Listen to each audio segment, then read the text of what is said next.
What's going on, guys? This is Alex Thorn and Dangerous Danny here on the left. and we are breaking all the rules this week because I promised when we first started this show we would not be doing anything recent, but Danny kept on chipping away at me. Oh, yeah. And saying we gotta do something new. So we've agreed. It's the ink hasn't dried on the paper yet, so I might erase it. But Yeah.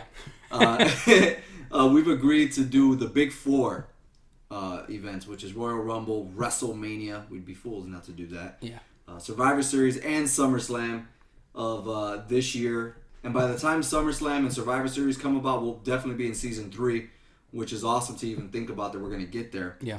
But before all of that, Danny, we've got some awesome news to announce. Oh, yeah.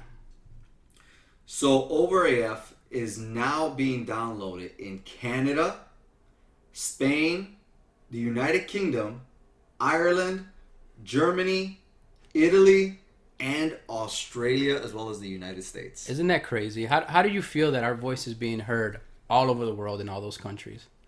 I don't think it's hit me yet. Yeah. It hasn't gotten there just yet. Right now it looks like, we're looking at the map and we're seeing the numbers and where we're being downloaded. It's cool, but I don't think it's hit me just yet. Yeah, I mean, all you guys that are subscribing and listening in, all these countries, if you want to leave a message over in our Twitter, and we'll definitely give you a shout out. We really appreciate it. It's amazing, man. It's to have your voice heard, in Australia, Italy. I mean, that's crazy that people there want to hear what you have to say. It's surreal. Absolutely, Thank you, man. This is the winning combination here. I'm so happy that this is happening and the podcast is growing with you and me together. Also, we got a few shares this week on Facebook, and that's actually available. I usually advertise the podcast on my Facebook, which is I Am Thorn, and Sean Lickley, Alicia Henkel, as well as 3 others, but we couldn't see who you were because of the privacy settings. But thank you so much for sharing the podcast. That's your shout out. Thank you. You're OverAF. You are OverAF. Not only are they part of the OverAF Nation, which obviously is now growing for real, they're also, OverAF. They're winners, man, for sure. Thank you, guys. Royal Rumble, man, 2020. Yep. Are we ready for this? Let's get it started, man. Let's get it started. This show took place in Houston, Texas at the Minute Maid Park in front of 42,000 people. Yeah. Dude, that's insane that WWE is still drawing 42,000 people despite, ratings being down, show attendance on a regular basis being down. That's wild, man. But this show, the official show, starts out with King Corbin taking on Roman Reigns in a Falls Count Anywhere match that goes on for 21 minutes. As the show starts, they're showing footage from SmackDown that they doused Roman Reigns in dog food. Is that? That's real dog food, yeah. That's insane, dude. Isn't that? I Woo! lost my shit. Talk about man. Commitment to the... Dude, can you imagine the Ultimate Warrior raises I would have demanded? Oh, yeah. For that? He would have held up Vince, be like, nah. Oh, yeah, dude. 10 grand, I ain't doing it. Yeah. Yeah, that's crazy. Man. It's been a good feud, man. A lot of people... How do you feel about Corbin, by the way? Like, he's got legit heat, dude. I don't like his look. He doesn't look threatening. I don't want to see him. I don't hate the guy. Yeah. Right? I don't have go away heat where he's terrible. Get off my screen. Yeah. It's just I don't care.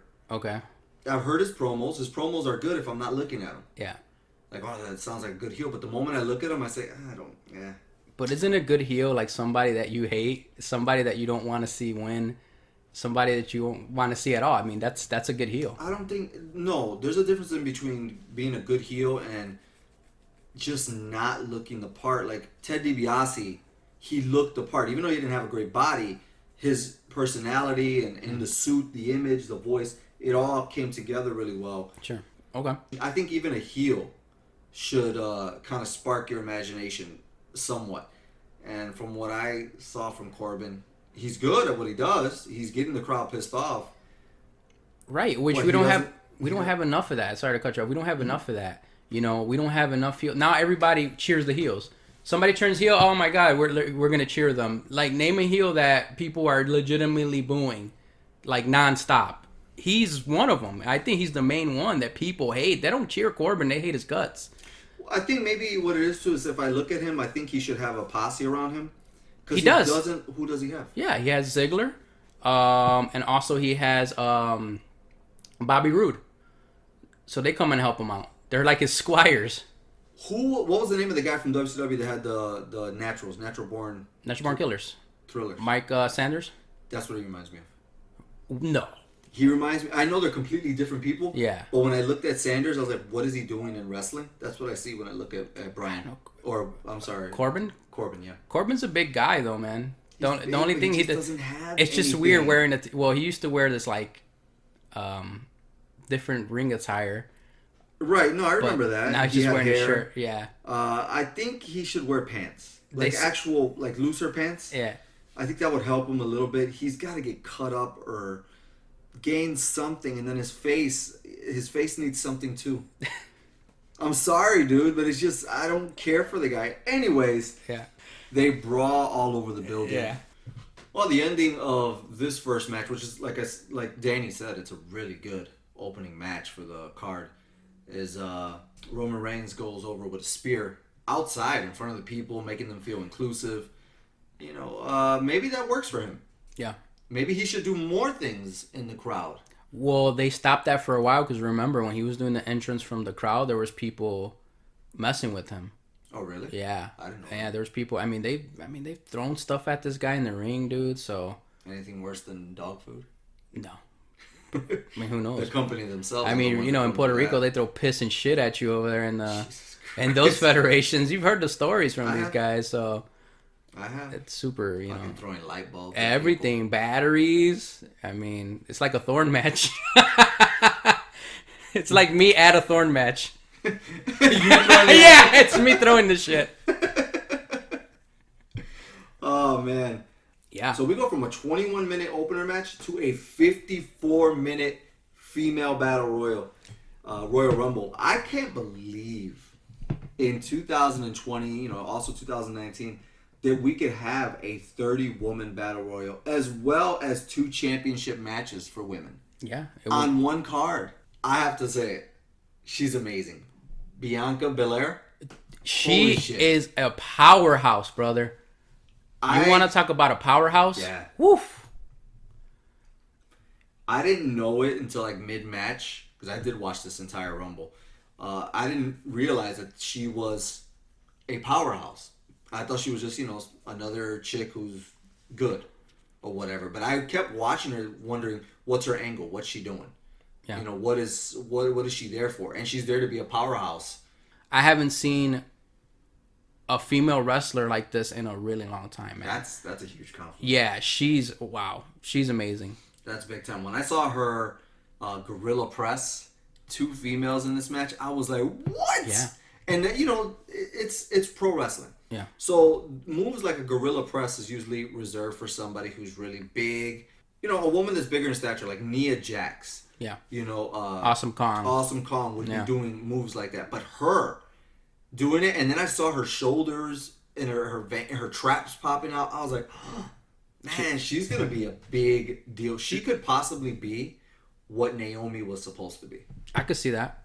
Yep, because she looks like she has a personality, which is unfortunately something that Naomi, who makes a return here, doesn't have too much of. Yeah, and you love her. I love Naomi. I think she's amazing. Like, image-wise, Naomi looks great. Athleticism-wise, she's great in the ring. Yeah. But when you turn the camera on her to have her speak or you know, pull through a storyline, it's just bland. Yeah. This girl, she's just got charisma dripping off her. She does, and she's just like super young, dude. Mighty Molly makes her way in there. She's got the suburban haircut completely. Yeah. I gotta ask you a question. The Karen Deluxe. I gotta ask you a question, dude. What is up with this chick, Nikki Cross? You know what? I liked her gimmick before in NXT when she was part of Sanity, where she was that crazy chick like that, but as a heel. I don't feel it works as a face. You know, she's just too goofy, bro. I don't want to see her on my screen. Yeah. When she came out, I was like, what is that? Yeah. And I'm sorry, you know, people may find that who listen to this show may say, "Oh, that sounds toxic," or whatever the hell PC crap we're talking about today. But I don't want to see that girl on my screen. I don't know what she's doing there. She's just not entertaining enough. No. Or what do you feel? She doesn't have the look. Yeah. She's not entertaining. She looks stubby. I don't know. Oh god. Like Crash Holly. Yeah. She reminds me of Crash Holly. But she's a good worker. She's really good. I don't care. The only thing is, like I said, if you saw her stuff on Sanity. NXT Sanity, phenomenal. I don't care. It doesn't change the way she looks. No. She's very bottom heavy. I don't know. I don't like it. Anyways, Lana comes out next. She's got heat. Yeah. She gets a reaction. Somebody had a sign that said Lana cheats more than the Houston Astros. Yeah, because their scandal, and they're at Minute Maid Park. They're at the Houston Astros Park, which is awesome. Yeah. I loved it. Mercedes Martinez makes her yeah. way out. I've been hearing Mercedes' name for years. She's been in the Indies for years. Shimmer, a lot of other promotions. But yeah, she's awesome, man. Yeah, she did well. I was slightly confused when I saw her come out. The Mortal Kombat look. Seems like everybody is doing some type of superhero. Selena Vega does it a lot. She came out looking, I think, like Melina. Melina, right? That's what it was. I was trying to place it. Like, who is this based off of? Yeah. But yeah, everybody's kind of marking out to their cosplay now. Yeah. Oh, by the way, I don't want to take anything away, but Alexa Bliss started this event, and she does really, really well. I mean, she's in there to damn near the end. Yeah. So she did amazing as well. Mercedes is followed up by Liv Morgan. Liv. Beautiful. Whew. Now, let me ask you a question. Is Liv the one that was on the Tough Enough with Hogan and Paige and Daniel Bryan? Ooh, I don't remember. She might have. I think she was. But I know she was part of the Riot Squad. Okay, so after Liv Morgan is the one I was thinking about, Mandy Rose. She's the one that was on the Tough Enough with Hogan, Paige, and everybody else. I think Velveteen Dream or something like that was on. Yes, yeah, Velveteen Dream, yeah. I just have to say it. Mandy Rose has an amazing ass. Her ass reminds me of Sunny's ass back in the day. Like, whoo. She's beautiful. Look at the spot. My favorite spot in the Rumble. Oh, yeah. Her and Otis right now is the greatest storyline going. I don't care what anybody says. It's perfect. Otis, so Mandy gets thrown out and she rolls out of the ring and you would think she got eliminated, but Otis is laying down on the floor. She lands on him, which is hilarious. I love the storyline. Yeah, I dig it. I like it. Fans the went crowd crazy. Popped. Yep. He's over. Yeah. And I think she's going to benefit from this. I agree. Exactly. I think she's going to benefit, which is, everybody wins, which is great. Yeah. Mandy's followed up by Candice LeRae from NXT, Sonya Deville, Kairi Sane. Yeah. And then Mia Yim. They made a big deal about Mia Yim. Do you know anything about her? Mia Yim, she's in NXT. She's another one that was like Mercedes Martinez. She's been on the Indies for a long time. But yeah, she's an NXT girl right now. She's a Keith Lee. You know Keith Lee? No. You don't because you don't watch wrestling now. Oh, wait a minute. He came out there. He's the one that Lesnar reacted to. Big guy, yeah. Okay. That's her man. Okay. Yeah. Mia? Yeah. Oh. Mm-hmm. Okay then. Mia's followed up by Dana Brooke. I don't know who that is. You don't know who Dana Brooke is? I have no idea. When she came out, I thought she was Beth Phoenix. She's been flirting with Batista. Apparently, online? They were supposed to go on a date. They've been both flirting with each other on Twitter. My God. Should check it out. Yeah, Dana Brooke comes out. Tamina comes out. Tamina looks like she's put on some pounds. Yeah, she looked different. I didn't recognize her at first. I was like, whoa. Yeah, the last time I saw her, she was on the Total Divas show. Yeah. With everybody on there, and she didn't look like that. So. Yeah, she looks different. Then Dakota Kai comes out. New Zealand pro wrestler. Yeah. Of Samoan and Irish descent. Anything known about her? She's really popular right now in NXT. She turned heel on her best friend, and they're having a program right now as well. But yeah, she's an NXT staple. If you guys want to see her, like a lot of these girls are from NXT, like a lot of them. Mm-hmm. But check it out, man. I mean, NXT. If you want to see like the best, I feel women's division, NXT is where it's at. That's cool. Chelsea Green comes out, and she's with Robbie E. She is with Robbie E, yep. The brand. I love it. Hey, man, I'm so happy for you, Rob. Well, I first met Robbie when I went to TNA in the tail end of 2010. Awesome tips that he gave me. Then we followed that up with an interview on the Live to Win podcast, which was, again, really great. I also contacted some muscle and fitness magazines for him to do some articles. And then we went a few years without talking, and all of a sudden he's in WWE. That's awesome, man. I'm so happy for you, Rob. Yeah. Charlotte, the Queen. She's very over. I think she's holding her status in WWE, Charlotte, because of her name.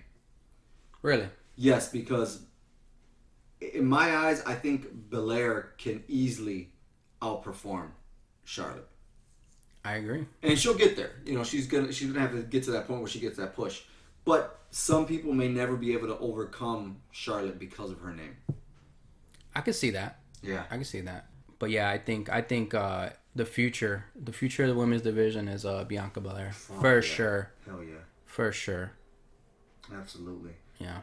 Charlotte's followed by the returning Naomi, who I was asking about as I was watching this. I was like, is she even there anymore? I'm so glad to see her back. Me too. You want to talk about athleticism, man? Like natural.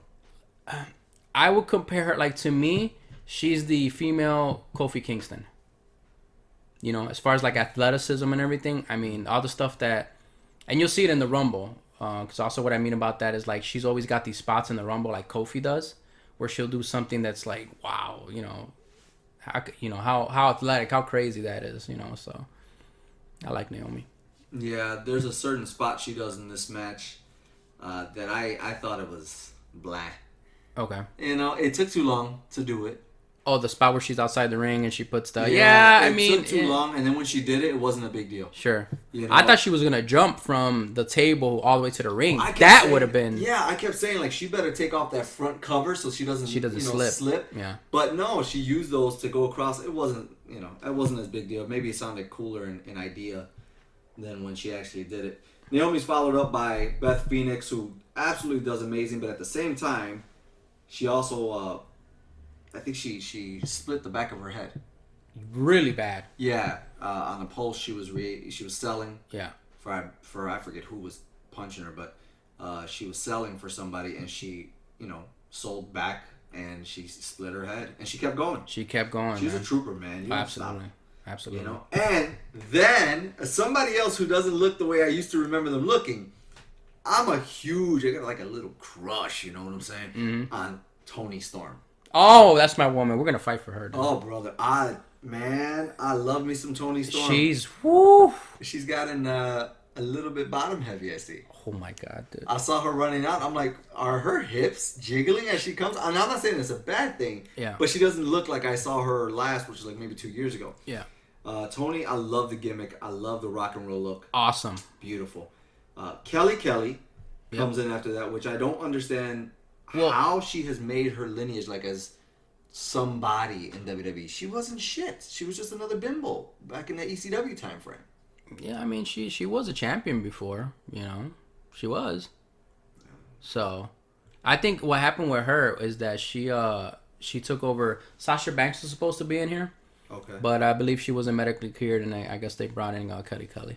Gotcha. But Kelly's followed up by Sarah Logan, who's got a real cool, unique look, to be honest. Yeah. Sarah looks like something out of a comic book, really. Or there's a game, Horizon Zero Dawn. For anybody who plays video games, you'll know what I'm talking about. The main girl, she looks just like her. Nice. Natalya Neidhart comes out. Man, every time I see Natalya, I'm like, oh, yay! What she could have been. I feel like if behind the scenes, if she was more authoritative with what she wanted and what she will not do, she could have been bigger. Yeah. But she's such a yes man. That's it. And she's very laid back that the company, if you do that, come on, bro. You know that if you don't voice your opinions, nothing. You won't get anywhere. I agree. You know what? She does everything, like the charity events and everything. She's like all over the place. Right. Natalya is followed up by, you say this one. Xia Li. Xia? Xia Li. Okay, Xia Li. Powerhouse. Yeah. Powerhouse. She's a powerhouse. She's the first Chinese woman to ever compete in WWE. Yeah. She's a powerhouse. That's I think cool. she's really green right now, but she's, man, you can tell with time she's gonna be a force to be reckoned with. Man, dude, you got, and I knew her as this for the longest time, Tia Trinidad. Yeah. Who is now known as Zelina Vega, bro. I heard she's married to Aleister Black. Aleister Black. Boy, Aleister. Yeah. You're a lucky motherfucker. You're lucky, bro. Yeah. You got Shotzi Blackheart, Carmella, Tegan Knox. That's the one that's feuding. Tegan Knox is the one that's feuding with Dakota Kai. Yeah, Tegan Knox is followed by what I feel shouldn't have happened. I get that it's a throwback and a comedy spot, but I actually thought it was almost a throwback to a WWE that shouldn't exist anymore, which was Santina Marella coming out. Yeah, I mean, you could have. There could have been somebody else that could have been, an NXT girl or something that you want to show on there. You could have put out there. It didn't really do anything, man. It could have been Lita. It could have been Trish. Yeah. It could have been Victoria. Yeah. It could have been anybody else, but this. This reminds me of when WWE did not take the women seriously. Yeah, you don't need this. Yeah, it's in 2020. I didn't think it was cool. I didn't care for it. I didn't care for it when it was happening. I didn't care for it when they redid it here. There's a comedy spot, and then Shayna Baszler comes out. I don't know anything about her. You probably do. I do. It seems like they played her off as a big deal. She was I want to say she was the longest reigning NXT champion of all time. She's one of the 4 horsewomen as far as Ronda Rousey's crew. She's a legit MMA, used to be a UFC fighter, so she's badass, man. She's badass. I think she's gonna be the top female heel in WWE. The way that Charlotte goes over here and she wins it, it was not expected. Well, everything to me pointed to like, oh yeah, Charlotte's out. So here's the thing. A lot of the dirt sheets are saying that she was supposed to win. Shayna Baszler was supposed to win, but they changed the last minute. Because I don't know if you saw, but they leaked a WrestleMania card. Yeah. It was leaked, and it showed Shayna Baszler fighting, I think it was Becky Lynch. It showed Roman Reigns fighting, I think it was Bray Wyatt. So those two were supposed to win, and then they changed it just to flip the script. Like, shit, now we can't do this. Well, I'm pretty sure they're still going to do Reigns and Wyatt. Yeah, that might happen. Yeah. That might happen, but I don't think McIntyre or Charlotte were supposed to win the Rumble, but they wanted to switch it up. Leaked, huh? Yeah. I didn't know that. Yeah, that wasn't a good elimination. Yeah, Charlotte takes it home in 54 minutes. I mean, Charlotte's an amazing athlete. My fear is that we're going to get yet another triple threat match at a Mania for a title. I'm not a fan of that. I'm not a fan of triple threats at all. At all. I just, it's especially at WrestleMania. I want one-on-one at Mania. This is the most important thing. We know what happened with the clusterfuck that was Flair, Rousey, and Lynch last year. That was just a fucking cluster. You ever been in a triple threat match ever in your career?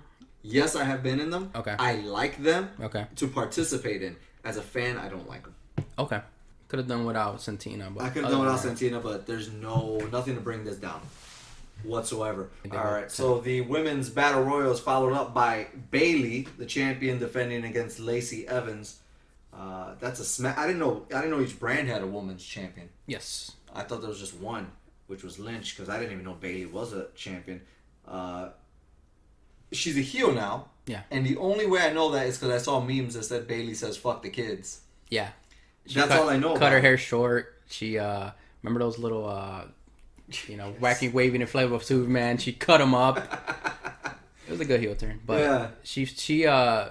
She's fighting Lacey Evans, who turned face, the Southern Belle.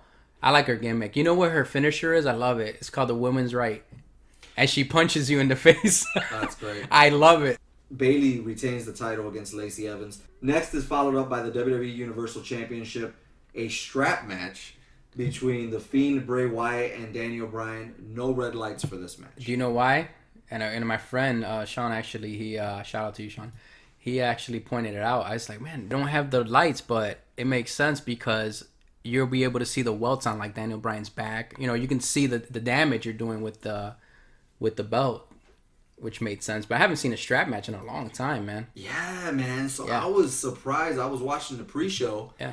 And, just to try to get myself caught up because I don't watch the product. And I was like, holy shit, a strap match? You mean a Yappa Pie Indian strap match, brother? Yeah, it was good. It was good, man. Was Jimmy Hart there to hand him Yappa Pie Indian strap number 1? I wish. I wish, but what do you feel about The Fiend? I mean, I don't know. I know you don't obviously watch this stuff, but what do you feel about him as a character? He looks amazing. He does. He looks incredible. What an image. I have an aesthetic thing with him that I wish he wasn't doing, but I wish he would wear pants, much like Corbin. Okay. I wish he wasn't wearing tights. I wish he was wearing regular pants because he's very top heavy, and then his legs go into this little point, and he doesn't have much going on below. But he looks like a crazy psycho, like circus clown, like kind of like, remember American Horror Story? He looks like honestly, the design came from a Joker design in a comic book. Yeah. And he looks like that. He looks amazing. I love the Let Me In deal. I have to ask the question, though. What the fuck is going on with that belt? Mm-hmm. Well, that's his own custom belt. That's not a heavyweight championship belt. It is now. He altered it to look like that. That's not a championship belt. That's a toy. Exactly. He's crazy. That's his gimmick. He's insane. He's got multiple personality. If he came out with a regular belt, think about it. It's all story, man. He's a smart guy, dude. He's a smart guy. I understood the NWO doing what they did. I understood the smoking skull belt when Austin did it. Because it still looked like a title. That just looks like a toy. Alright, so he's going against Daniel Bryan, who fucking cut his hair. He looks like ROH Daniel Bryan. He does, American Dragon. Yeah, the American Dragon is back. What's going on here? Explain to me, because I didn't catch why they're fighting. Well, I mean, Wyatt beat the shit out of him. And then Daniel Bryan basically had to change, I guess, to try to fight Bray Wyatt. But he came out one day and he attacked Bray Wyatt. He had a hoodie on, attacked him. Then he took his hoodie off and he had short hair. So now they had matches back when he had the group, right? Right. So Bray Wyatt's another one of his gimmicks is he doesn't forget like the past, right? So he remembers when he was Bray Wyatt, and Daniel Bryan turned on him. Remember, he joined the Wyatt family. He turned on him, so he holds that against that. He's like, I forget, but the Fiend doesn't. So it's kind of like a revenge thing. Well, that makes sense. Yeah, that makes sense. This match is pretty cool. It is. It's a real good match. It's good to see a strap match. It's good to see these guys in a heavyweight championship match. There's no way they should take that title off of him anytime soon. No, not at least until Mania. Yeah, that's got to be the best wrestling match I've ever seen in my life. I agree, man. You know, absolutely, fucking nightmarish. Yeah. That match goes 17 minutes and 35 seconds, and we're followed up by our third and final championship match for the Raw Women's Championship with Becky Lynch and Asuka.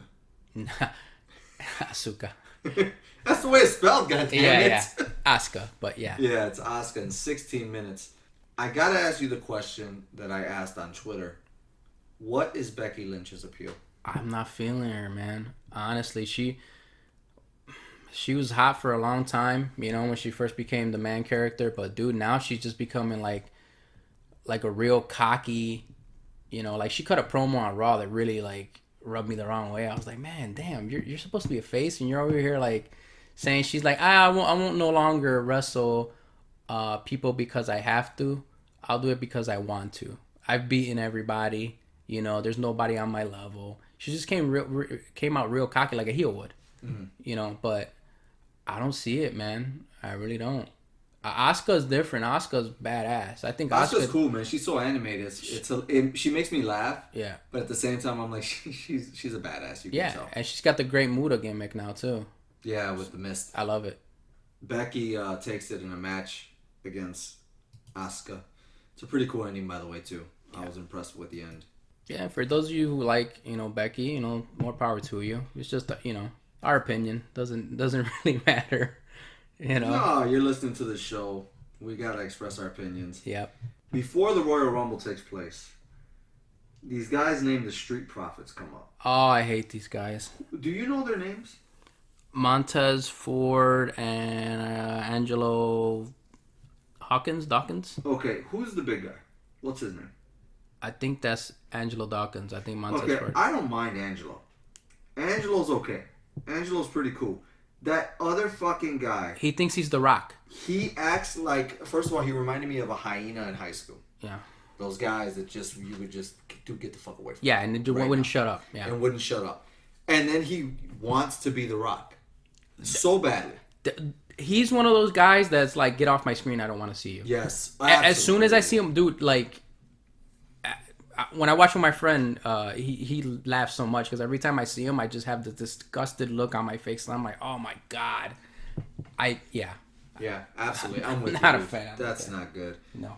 They bring out Booker T to announce the Royal Rumble to be part of that team, and we're off. Brock Lesnar is the first entrant, followed by Elias. He even calls himself the sacrificial lamb. He called himself, because he knew it. He knew it. Dude, I was like, Jesus Christ. As he was coming out, because I'm a big fan of Elias's look in general. Yeah. I think he looks like money. He looks like a champion. He has to get out of this character first, but he's got it. I was like, Jesus Christ, Lesnar's going to kill him. Sure enough. And I don't think that was a working guitar. That was a shoot guitar. And he hit him. He busted him with it. Well, the thing is, he hit him with the side where the strings are. He didn't hit him with the other side. He hit him with the... Oh, I didn't notice that. Yeah. I was like, oh. The thing's going to go into a bunch of pieces. And it didn't break. I was like, oh. It was, yeah. It's like when Honky hit Jake Roberts with the real guitar, remember? Oh my god, he killed him. Yeah, oh dude. God. Yeah, he destroyed him. That was awesome. But Lesnar begins his, what would you call it? His fucking dominance. Annihilation of the WWE superstars by taking out Elias, Eric Rowan, Robert Roode, John Morrison, Kofi Kingston stays in there for a little bit with Rey Mysterio and Big E. Yeah, those three band together to take on Lesnar. They do okay for about 2 minutes. Yeah. And then Lesnar gets rid of them. Brings in Shelton Benjamin, which I thought was hilarious. They start hugging. Yeah, they revisit. Even the fact that they acknowledged that on screen, I thought that was cool. Yep. And then he just throws him out immediately. I was watching, and boy, I was getting messages from my cousins and, people watching. They were like, this is BS, man. Lesnar doing this is horrible. And I was like, I love it. I loved it. Yep. I don't know how you guys felt about it. I'm pretty sure we're going to be split on it, but I loved it. I love the way they did it. They made him dominant, which he should be, right? But it makes it better when Drew McIntyre eliminates him. Because, here's this guy that just destroyed everyone, and you eliminated him. So it automatically raises Drew McIntyre's, stock. So, you know what made me laugh, too? I don't know if you saw when MVP came out and his music started. Brock Lesnar starts dancing. Yeah. I was like, oh, that's phenomenal. Yeah, absolutely. So that's what I was going to say is Shinsuke Nakamura comes out. He gets thrown out like nothing. He gets thrown out. What is that title he's wearing? That's the U.S. What? I think that's the... No, that's the Intercontinental title. He's the champion. Did they redesign it? Yeah, they changed it. The thing is, dude, that title means nothing, bro. Oh, wow. I just feel like an NXT title. I feel like the Intercontinental, the tag team, the U.S. title, all those other titles, they don't mean anything. They don't promote them enough. No. But I could see how people get mad because these guys got thrown out like nothing. Especially John Morrison came out, right, debuting, the Royal Rumble. Was this his first match back? This was his first. I don't think it was his first match back. Hell, it might have been. I don't know, but he's just gonna be another guy. People think oh, John Morrison's back. They're gonna bury him too. MVP is followed up by Keith Lee, who makes a big impression on Brock Lesnar. I love Brock Lesnar's face saying, "No, who's this motherfucker?" Yeah. Then he comes out and says, "Damn, big boy. Okay, come on." That was really well followed up by Braun Strowman. So you've got three massive men, monsters. Yeah, monsters in the ring. And, of course, Ricochet comes out. Ricochet is absolutely amazing. That guy has earned it to be in the WWE. He wears He wears your favorite hero's attire a lot. Nightwing. You know what? I follow the person who makes his outfits. I've never seen him in them, but I've seen the outfits posted after they make them. Yeah. So, I mean, that's pretty cool. I love Nightwing, and if he's wearing that stuff, I gotta check him out. Yeah. We've got Drew McIntyre, who comes in again. Holy shit, man! I've seen him throughout the years. I know how he looks, but again, this is a monster, dude. And to think, wasn't he? He was in 3MB. 3MB, and wasn't he facing Triple H at some point when he was really, really, coming up in the WWE? Yeah, because remember, he was Vince's chosen one. Right? That's what I remember. Yeah. I remember something like that. Yeah, but for whatever reason, something happened, and they fired him. They even talk about that, he got fired. He reinvented himself. He went to the Indies, and he came back, man. That's a great story, dude. But that guy is another one, man. He looks like a champion. He's money. That's money. Taller than Lesnar. He's a big dude, bro. Yeah. He's a big dude. But damn, so is Keith Lee. Holy shit, dude. He looks like the Hulk, bro. He's a big dude. He's too big. He's too big to be main eventing for WWE. He doesn't have the WWE look that they look for to market. Sure. Yeah. He doesn't have that. Is he going to be a player? Probably for a little while. Yeah. But I don't see them like pushing Keith Lee as anything. I disagree because Mark Henry had that look. Don't you remember he had the match with Big Show where he did the suplex and the ring blew up? That's different. He can be pushed, man. I'm telling you, they're not gonna push this guy. Dude, like it's a different WWE, man. It's not the one that we grew up watching. Okay. Time will tell. Yeah, we'll see. Time will tell. We'll see what changes they look for in him. Because I guarantee you, he's on NXT right now, right? He is. Once Vince gets a hold of him, he's gonna change a lot about him. Yeah. Vince has not gotten a hold of this guy yet. He'll bring up. You know what? He'll make him the Funkasaurus Part 2. You never know. He might. Yeah. He really might, because what you guys see is not always what Vince McMahon sees. Yeah. So, and that's what I'm trying to say is like when I look at him, you guys may have this one impression of him, but I know that he's gonna get changed when he comes to WWE. And even if he does come in this way, give it 3 to 4 months, they're gonna switch him. They'll bury him. Yeah. Yep, they'll bury him. He's just got that feeling.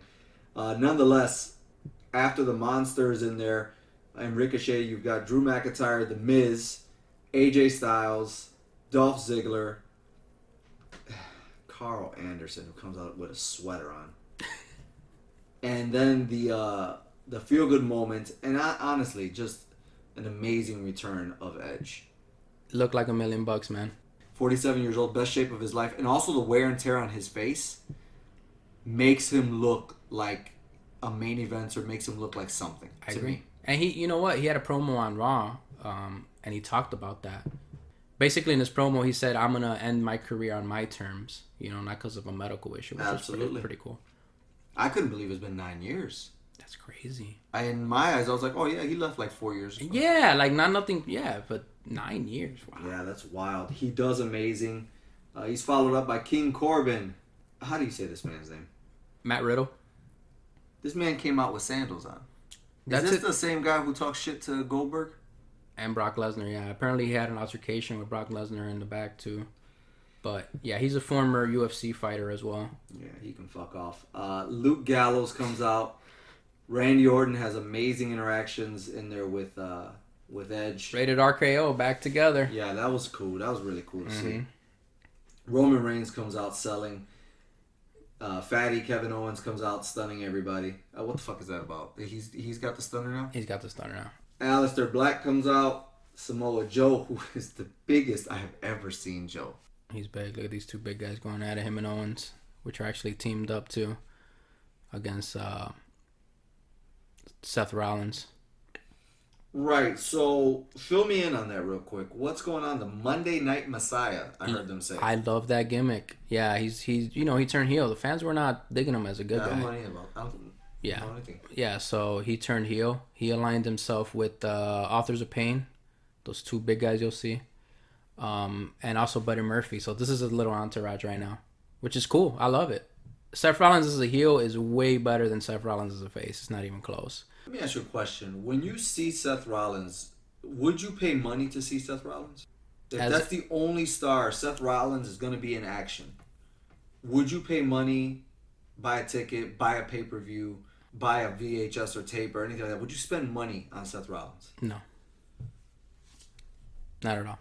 There's a big, like, smaz going on outside with AOP, Samoa Joe, Black, where it leaves Seth Rollins kind of on his own. Yeah, he's left in there with McIntyre, Reigns, Edge, and Orton, which is cool. They've got chemistry in there. Yeah. There's a lot of chemistry. The final four right there. They throw out Seth Rollins after giving them all the finishers and so forth. When you saw these final four, who were you pulling for? McIntyre. Me too. Because if Roman Reigns would have won this Royal Rumble, the fans would have been super pissed. And you would have just buried him more because the fans are already starting to churn on him again. You know, because once the, you know, remember, he had the cancer. You know, so, I mean, it's hard to, you know, hate somebody or boo them because of that. So, you know, a lot of the fans got behind them, and rightfully so, I believe. But you don't want to go back to that time where people were booing him nonstop because they feel like he was being forced down their throats. So they put over McIntyre the right way. He eliminated Brock. He eliminated Reigns. I love the way he eliminated Brock too. Yeah. First of all, he kicked him straight in the head. And kudos to Brock. He took it. Being such a tough motherfucker and not putting up his hands or anything like that. Yeah. He's old school when it comes to that stuff. But then he wouldn't take his eyes off of him. That was awesome. I love the interaction here between Edge and Randy Orton. Somebody turning on Randy when Randy's the one that's always turning on people. That's a cool deal. And then the fear of WWE going back to the well once again with Reigns. Yep. Was really well done with Drew McIntyre taking it home. One of the best Rumbles I've seen in a very long time. Absolutely. Yeah. Absolutely. Like, I can't place any Rumble or anything that really happened in a Rumble after 2002. This I'll remember for probably the next 4 or 5 years. I agree. At the end of the day, man, this, like I said, this pay-per-view was awesome. As far as who was over, I'm going to pass it to you, man. Who was the most over as fuck in this pay-per-view? Man, I'm going to have to say Edge. I think Edge's impact, the pop that he got. You know, I'm going to say between two people. I'm going to say, actually, let me take that back. I'm going to say it's a tie between Edge and Drew McIntyre. Because when Drew eliminated Brock, they went crazy. When he won the Rumble, they went crazy. I'll put a tie and say it's between Edge and Brock Lesnar. Lesnar was over. Lesnar was over as a heel. Okay. He was doing, like I told you, gotcha. I've always said it every week. I'm like, it almost seems like we're always picking a babyface to be over, but a heel can be over as well because they're doing their job Makes so well. sense, yeah. And I really do think that Lesnar just killed it. Okay. On this, he was a motivated Yeah. Lesnar as well. Yeah. And it's hard to beat a motivated Lesnar, man. With that being said, this is our 4th episode of season 2. I'm loving this. We're gonna go into our regular format once again, which is a WWE episode, a WCW episode, ECW, or miscellaneous. We might pull out something else, and then a TNA episode. I'm excited, man, to pick a Super Brawl. Oh, Super Bowl. You know, I'm excited. Oh, No Way Out is a WWE February pay-per-view. It is. It is. And Yeah. there's some historic No Way Outs too. Okay. So this week we'll reveal to you guys what we have planned for February.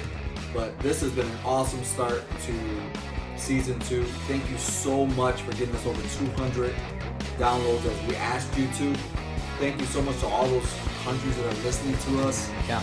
And I've got an RKO coming my way. We'll let you know on OverAFpod on Twitter when that's going to happen. Well, you don't know when it's going to happen. It's going to be out of nowhere. It's out of nowhere, my friend. It could happen right now, actually. For Danny Garcia, the dangerous one, I'm Alex Thorn, and we are over.